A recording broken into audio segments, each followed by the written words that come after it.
제가 신학교를 가서 공부를 하면서 이 복음에 대한 그런 말씀에 대하여서 복음이 무엇일까에 대하여서 이제 공부를 하면서 제가 그 뭐 여러 말씀도 듣고 기존에 여러 책들도 보고 그랬었지만 제가 정리되지 않은 그러한 개념이 한 가지가 있었습니다. 그게 무엇이었었냐면 예수 그리스도가 실제로 이 땅에서 이루신 그러한 복음의 내용, 사실과 우리가 그 복음을 믿고 변화되어지는 그러한 반응입니다. 저는 이 두 가지를 동일한 그러한 복음으로서 그 많이 이렇게 그 생각을 하였었는데 나중에 이렇게 그 제가 공부를 하면서 알게 된 것은 그리스도가 이 땅에서 이루신 그 복음의 진리와 또한 그 복음에 대하여서 반응한 우리의 믿음이라고 이야기를 하죠. 그 믿음의 반응은 다른 그러한 그 조금 다른 것이구나. 이 부분에 대하여서 좀 제가 잘못 이해하고 있었구나라는 것을 제가 알게 되었습니다.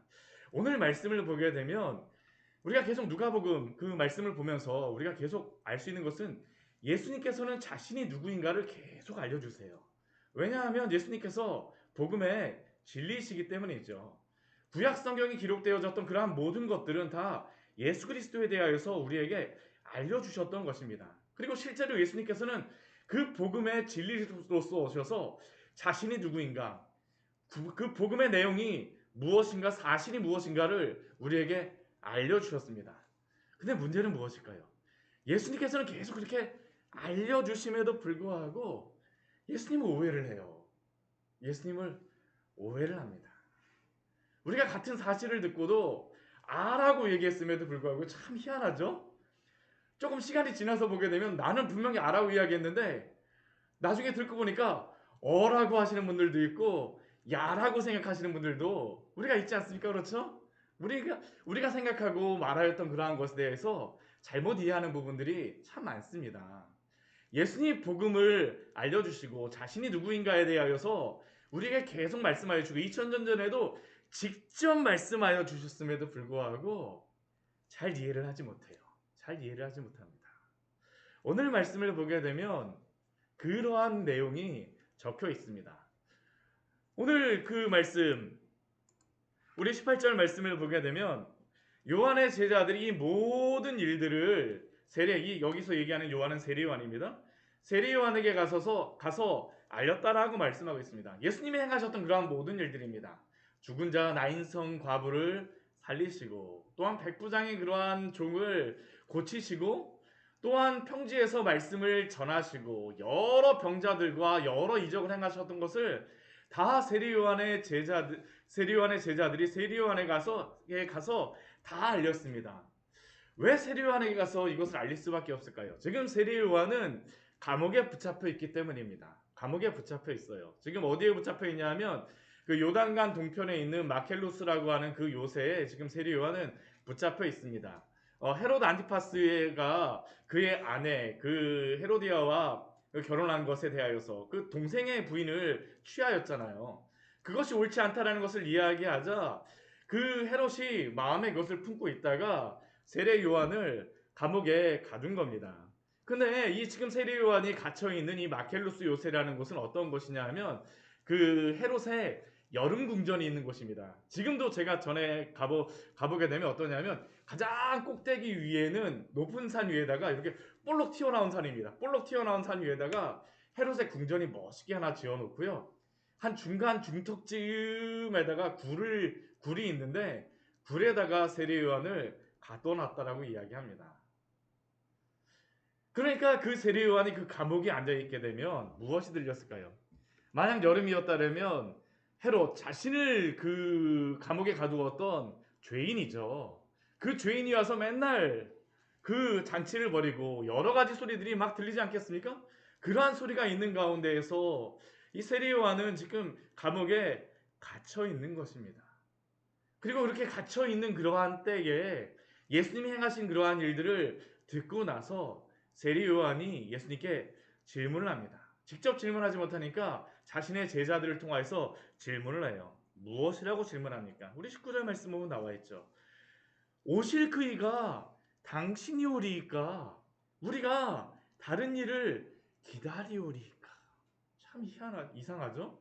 세례요한 같으면 예수님에 대해서 잘 알 것 같은데 세례 요한이 오실 그이가 당신이 오리까 우리가 다른 일을 기다리오리까 질문을 합니다. 이게 굉장히 중요한 것이 20절 말씀을 보게 되면 이 질문을 그의 제자들을 통하여서 성경에 다시 한번 기록하고 있습니다. 세례 요한이 그 제자들을 통하여서 질문하죠. 오실 그이가 당신이 오리까 우리가 다른 일을 기다리오리까. 왜 세례 요한이 이렇게 질문할 수밖에 없을까요? 아까와 같은 그러한 상황에 있기 때문입니다. 죄인인 헤롯은 띵가띵가 하면서 너무나도 잘 지내고 있는데 하나님의 말씀을 전하였던 세례 요한은 지금 감옥에 갇혀 있습니다.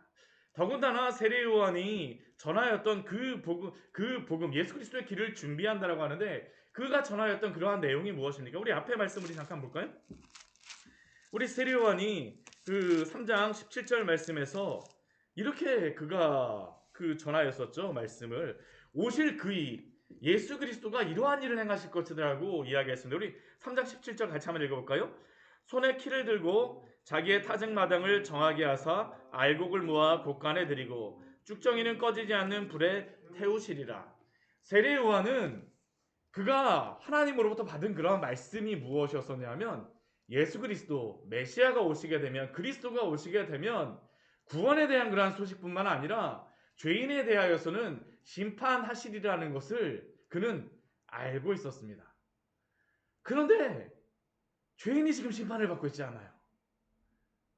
그리스도께서는 지금 복음을 선포하며 이러한 이러한 병자들을 고치는데 근데 죄인은 심판을 받지 않고 있는 겁니다. 그러니까 예수님께 대하여서 당신이 분명한데 오실 그이가 분명히 당신이 맞음에도 불구하고 우리가 또 다른 사람을 또 기다려야 되나요? 하면서 지금 궁금한 것이죠. 궁금한 것이에요. 왜 그것이 성취되어지지 않는지를 지금 예수님께 질문한 겁니다. 근데 예수님께서는 그에게 무엇이라고 말씀하실까요? 오늘 21절 말씀 보면 마침 그러한 것을 질문하실 때에도 예수님께서는 그 여러 질병에 고통받는 자와 악기 들린 자를 고치시며 또 많은 맹인을 보게 하셨습니다. 그리고 나서 예수님께서 그 두 명의 세례 요한의 제자에게 말씀하시죠. 보고 들은 것을 너희들이 지금 보고 들은 것 내가 질병과 고통과 악기 들린 자를 많이 고치며 많은 맹인을 보게 한 것을 요한에게 알리라. 예수님께서 다시 한번 그것에 대해서 말씀하십니다. 맹인이 보고 못 걷는 사람이 걸으며 나병 환자가 깨끗함을 받으며 귀먹은 사람이 들으며 죽은 자가 살아나며 가난한 자에게 복음이 전파된다 하라. 왜 예수님께서는 이 말씀 그들이 보고 들은 것이 있음에도 불구하고 다시 한번 22절 말씀에서 다시 한번 왜 그것을 말씀하실까요? 다른 것이 아닙니다.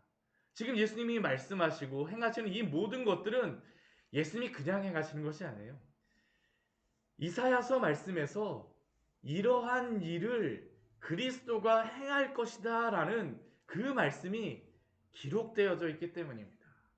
기록되어져 있기 때문이에요. 내가 바로 그리스도로서 이 일을 행한다라는 것이죠. 이사야 35장 5절과 6절 말씀에서 그 이사야 선지자를 통하여서 말씀하셨던 그 말씀이 무엇입니까? 맹인의 눈이 밝을 것이요 못 듣는 사람의 귀가 열릴 것이며 저는 자가 사슴같이 뛸 것이며 말 못하는 사람이 노래하리니 광야에서 샘이 솟겠고 사막에서 시내가 흐를 것입니다. 이러한 것들이 성취되고 있다라는 것을 말씀하고 있는 것이죠. 알려주신 것입니다. 그런데 세례 요한은 왜 그렇게밖에 생각할 수밖에 없었습니까? 예수님의 심판이 아직까지 임하고 있지 않았기 때문이죠. 그래서 세례 요한은 예수님께 이렇게 질문한 것입니다. 그런데 이러한 오해는 세례 요한은 예수님에 대하여서 의심을 하고 좀 오해를 하면서 예수님께 이렇게 질문을 하였지만 세례 요한만 가지고 있던 그러한 질문이 아닙니다. 사실은 그 시대의 사람들, 바리새인과 그 많은 사람들이 예수님께 대해서 예수님이 그리스도일 수 없다라고 하는 것이 바로 여기와 관련이 있죠. 그들은 예수님이 그리스도가 오시게 되면 이방의 나라들을 심판하는, 죄인들을 심판하고 세리와 같은 자들을 심판하실 것이더라고 그들은 생각하였는데, 예수님께서는 무엇을 하시는 겁니까? 죄인의 친구가 되어 주셨어요. 그러니까 그들은 예수님을 미워할 수밖에 없죠. 그릴 수도 일 수가 없다라는 것입니다. 그런데 예수님께서는 왜 그것을 행하십니까? 예수님의 때가 있기 때문이죠. 왜 예수님이 2000년 전 오셨습니까? 죽을 수밖에 없는 사람들을 구원하시기 위해서 오신 것 아닙니까? 그리스도가 그때에 심판을 바로 하셨으면 어떻게 됩니까? 예수님을 믿고 구원을 받을 수가 없어요. 2000년 전에 예수님이 오셨던 그러한 이유는 죄에 빠진 자들을 구원하시기 위하여서 오셨습니다.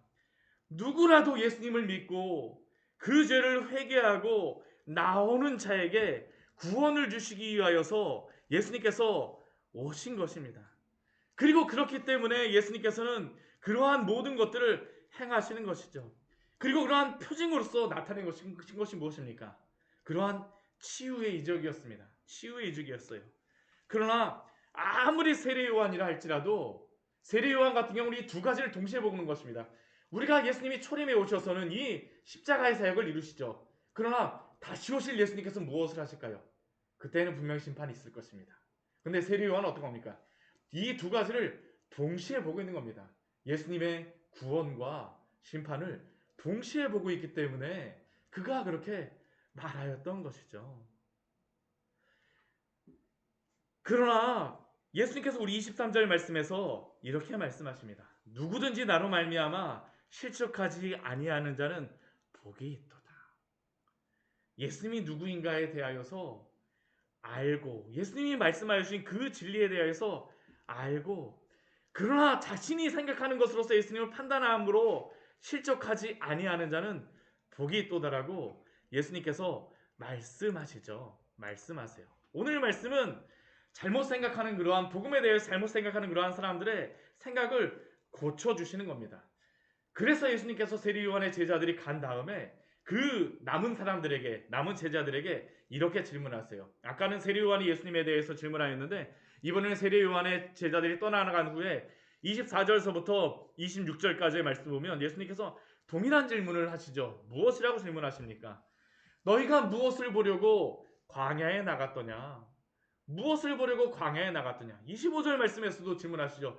무엇을 보려고 나갔더냐? 26절 말씀에서도 너희가 무엇을 보려고 나갔더냐? 바람에 흔들리는 갈대냐? 부드러운 옷 입은 사람이냐? 선지자냐? 선지자라고 예수님께서 말씀하십니다. 그들은 광야에 나가는, 우리 같으면 그 지금 이 광야에 가면 광야가 너무 멋있기 때문에 구경하러 가지만 이 사람들은 광야를 갈 필요가 없어요. 맨날 보는데 거기 무엇하러 또 갑니까? 이들이 그 광야에 나갔던 이유는 세례 요한을 보기 위해서 나갔던 것이죠. 세례 요한을 무엇을 보려고 나갔더냐? 너희가 세례 요한을 보려고 나아갔던 것이 아니냐? 예수님께서 이제 세례 요한에 대해서 설명을 하여 주시는데 그 세례 요한, 지금 질문을 하고 있지만 그 세례 요한이 어떠한 사람인가를 말씀해 주시죠. 어떠한 사람입니까? 세례 요한은 우리 26절 말씀 보면 선지자라고 말씀하세요.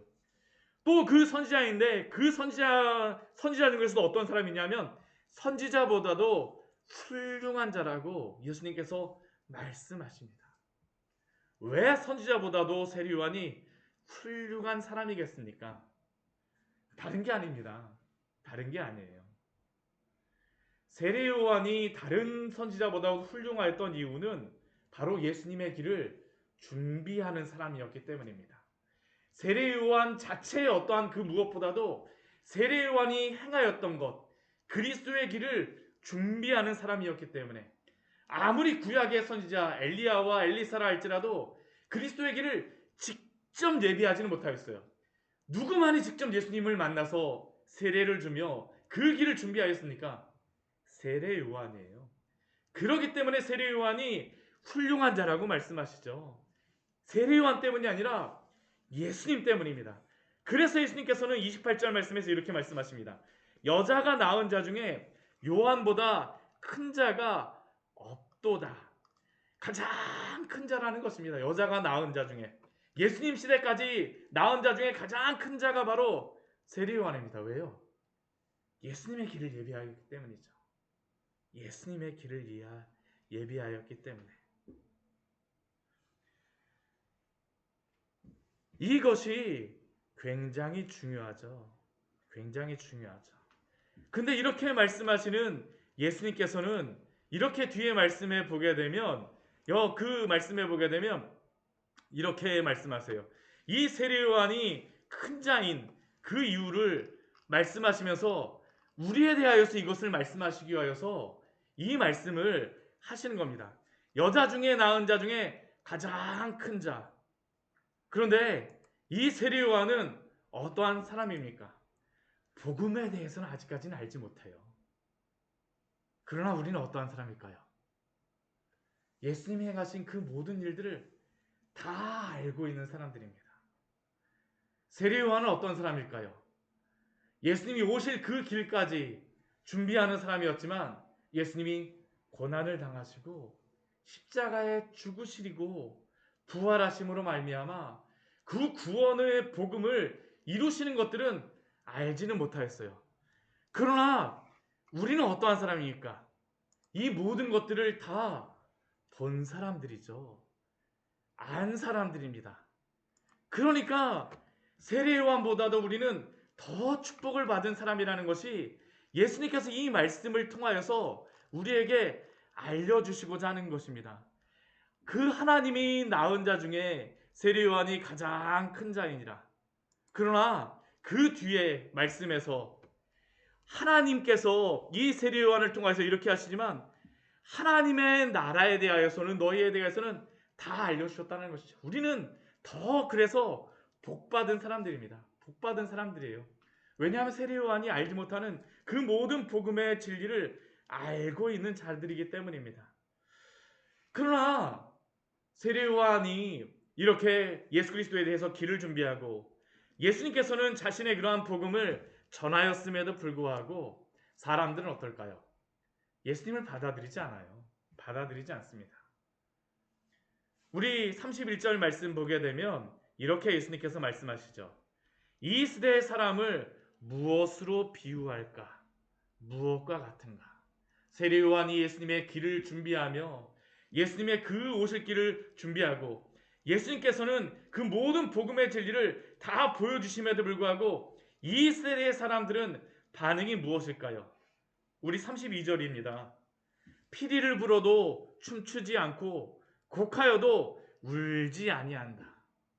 이 피리를 불어도 춤추지 않고 곡하여도 울지 않는다라는 것은 예수님과 세례 요한의 그러한 사역을 이야기합니다. 곡하여도 울지 않는 것은 무엇일까요? 우리 33절 말씀 보면 세례 요한이 와서 떡도 먹지 않습니다. 포도주도 마시지 아니하여. 그런데 그러한 세례 요한을 향하여서는 그 바리새인과 율법사들이 무엇이라고 비난합니까? 귀신이 들렸다라고 이야기를 해요. 세례 요한의 그러한 회개의 그러한 세례에 대하여서 따르지 않습니다. 따르지 않아요. 오히려 귀신이 들렸다라고 말하죠. 그런데 예수님께서는 오셔서 우리 먹고 마시며 그 함께 하셔요. 죄인들의 친구가 되어 주시고 병자들을 고쳐 주십니다.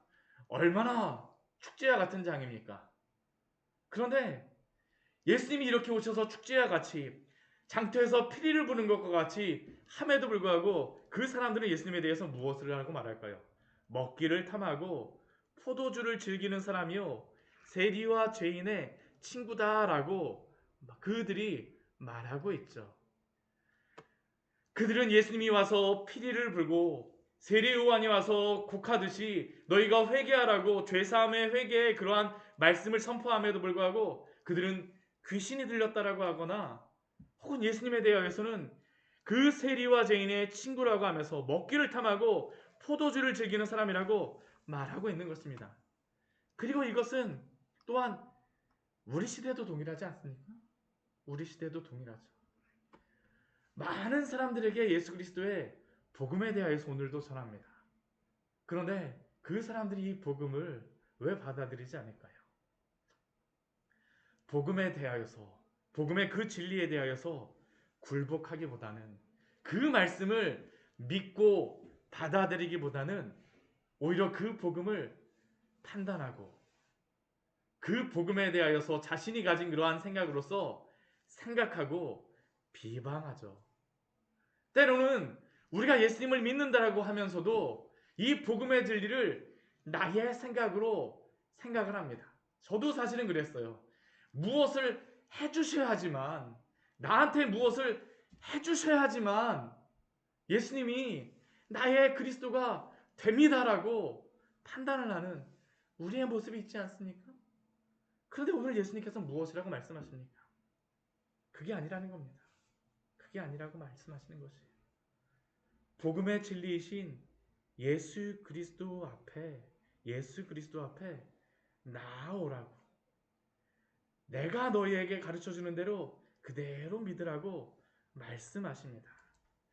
우리 35절 말씀 이렇게 예수님께서 오늘 말씀하시죠. 우리 35절 말씀 같이 한번 읽어볼까요?